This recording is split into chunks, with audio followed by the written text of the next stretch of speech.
Item ಯಾವುದೇ ಇರಲಿ try ಮಾಡಿ ಆಚಿ ಚಿಕನ್ ಮಸಾಲಾ. ಈಗ ಏನು ಇವತ್ತು 11 ದಿನಗಳ ಕಾರ್ಯಕ್ರಮದಲ್ಲಿ ಏನೇನು ಹಾಕ್ಕೊಟ್ಟಿದೆ ಅದೇ ಥರ ನಾವು ಮಾಡ್ಕೊಂಡು ಬರ್ತಾ ಇದ್ದೀವಿ. ಮತ್ತು ಹೂವಿನ ಕರಗ ಅಂತ ಹೇಳಿದ್ರೆ ಈಗ ತಾಯಿ ಎಲ್ಲರೂ ಕೂಡ ಈಗ ಏನಕ್ಕಾಗ ತಾಯಿಯನ್ನು ದರ್ಶನ ಮಾಡೋಕ್ಕೆ ಬರ್ತಾ ಇದ್ದಾರೆ ಅಂದರೆ ಆದಿಶಕ್ತಿ ಸ್ವರೂಪ ತಾಯಿನ ದರ್ಶನ ಮಾಡಿಬಿಟ್ರೆ ನಮಗೆಲ್ಲ ರೀತಿಯ ಅನುಕೂಲಗಳು ಆಗ್ತದೆ, ನಮ್ಗೆ ಒಳ್ಳೆಯದಾಗುತ್ತೆ ಅನ್ನೋದು ಬರ್ತದೆ.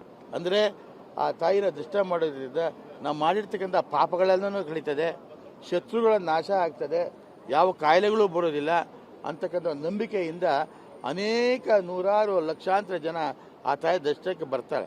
ಈಗ ನೋಡಿ ಆ ತಾಯಿ ಎಲ್ಲೆಲ್ಲಿ ಸಂಚಾರ ಮಾಡಿದ್ದಾಳೆ ರಾಜಬೀದಿಗಳು ಅಲ್ಲೆಲ್ಲನೂ ಕೂಡ ಸಂಪತ್ ಭರಿತವಾಗಿದೆ. ನೀವು SP ರೋಡು ಇಡೀ ಏಷ್ಯಾದಲ್ಲೇ ದೊಡ್ಡ ಸಂಪತ್ ಭರಿತವಾದಂಥ ಜಾಗ ಆಗಿದೆ. ಅವೆನ್ಯೂ ರೋಡು, ಹಾಗೆ ಕಾಟನ್ಪೇಟೆ ಮುಖ್ಯ ರಸ್ತೆ, ಮತ್ತು ಮಸ್ತಾನ್ ಸಾಬ್ ದರ್ಗಾ.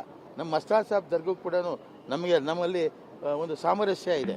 ಆ ತಾಯಿ ಅಲ್ಲಿ ಕೂಡ ದರ್ಶನವನ್ನು ಕೊಡ್ತಾಳೆ.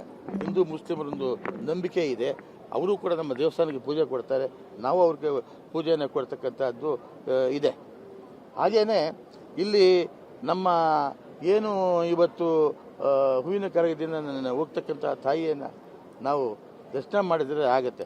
ನಮ್ಮಲ್ಲಿ ಒಂದು ಶ್ಲೋಕ ಇದೆ, ನಮ್ಮ ಇದರಲ್ಲಿದೆ. ಅಂದರೆ ಈ ಸಾರಿ 14ನೇ ಸಾರಿ ಕರಗದ ಹೊರ್ತಾರೆ.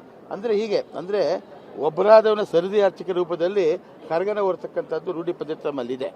ಆದರೆ ಈ ಸಾರಿ ಅವರು ಬಹಳಷ್ಟು ಬಾರಿ ಮಧ್ಯದಲ್ಲಿ ಯಾರು ಇಲ್ಲದೆ ಇರೋದ್ರಿಂದ ಅವರೇ ಹೊತ್ಕೊಂಡು ಬರ್ತಾ ಇದ್ದಾರೆ. 14 ಬಾರಿ ಆಗ್ತಾ ಇದೆ. ಮುಂದಿನ ಬಾರಿ ಸರದಿ ಅರ್ಚಕರಾಗಿ ಈಗಾಗಲೇ ರೆಡಿಯಾದ ನಮ್ಮ ಕುಲಸರು ರೆಡಿ ಮಾಡಿದ್ದಾರೆ. ಮುಂದಿನ ಸಾರಿ ಇಬ್ಬರು ಸರದಿ ಅರ್ಚಕರು ಇರ್ತಾರೆ. ಈ ವರ್ಷ ಒಬ್ಬ ಆದಮೇಲೆ ಮತ್ತೊಬ್ಬರು ಈ ರೀತಿ ಸರದಿ ಅರ್ಚಕ ರೂಪದಲ್ಲಿ ಅರ್ಚಕರು ಇಲ್ಲಿ ಕರಗವನ್ನು ಹೊರತಕ್ಕಂಥದ್ದು ಮುಂದಿನ ಸರದಿ ಬರ್ತದೆ.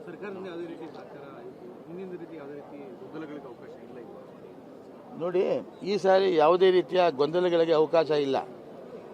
ಈಗ ಯಾವ ಸಂವತ್ಸರ ಈಗ ಯಾವುದು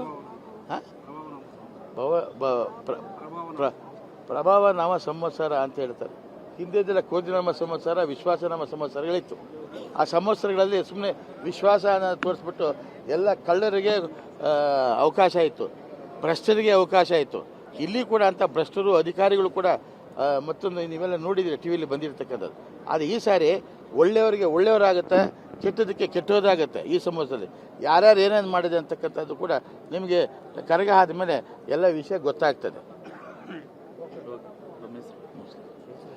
ಚಲಕರಿ ನಾರಾಯಣ ಸ್ವಾಮಿ ಅಂತ, ನಾನು ವ್ಯವಸ್ಥಾಪನಾ ಸಮಿತಿ ಧರ್ಮರಾಯ ಸ್ವಾಮಿ ದೇವಸ್ಥಾನದ ಅಧ್ಯಕ್ಷ ಆಗಿದ್ದೆ.